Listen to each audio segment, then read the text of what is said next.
What is Stafford's personality in games? Yeah, I think he's got a pretty calm demeanor most of the time.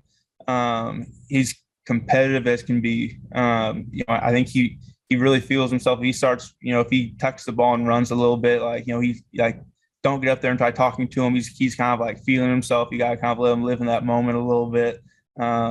He he'll call you out, and like when it's if you're messing up, like he's on you about what's going on, and he's not afraid to ask you, like, to tell you that he needs you somewhere or needs something out of you.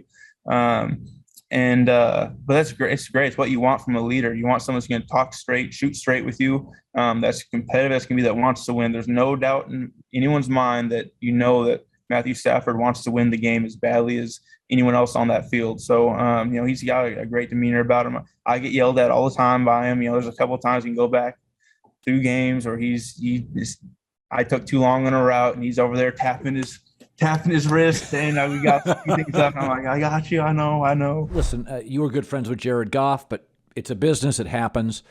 Mel Kiper once told me that Matt Stafford was one of the only quarterbacks he'd ever seen that could have gone high school to the pros. Mm-hmm. You could have put him on a roster, had him back up, grow up, mature. Mm-hmm.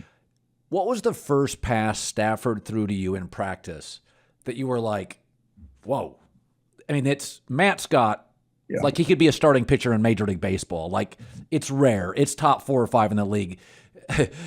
Could you hear it? Hear the spin? Was there a moment you were like, this dude's got an arm? Yeah. You know what's funny? He's bringing this up. I hadn't thought about this, but probably the play that happened during OTAs probably a year ago to the day almost, that it was like the light went on, like, oh, that is what makes this guy great, is the exact same play that we ran that he no-looked in the Super Bowl. Was honestly the first that was the first time where I went back. I felt what he had done. I'm like, I think he might have just no-looked that one. And I went back and watched on film, and seeing him manipulate people underneath and do what he did with his eyes and being able to throw the ball that he did, it was literally on the exact same play that he no-looked in the Super Bowl. When he had that great one on that last drive, it was literally the exact same play. But yeah, that was the moment where it's like, this guy has something that is different. He's not a quarterback that's reactive. The saying, take what the defense gives you. A lot of the times that's true.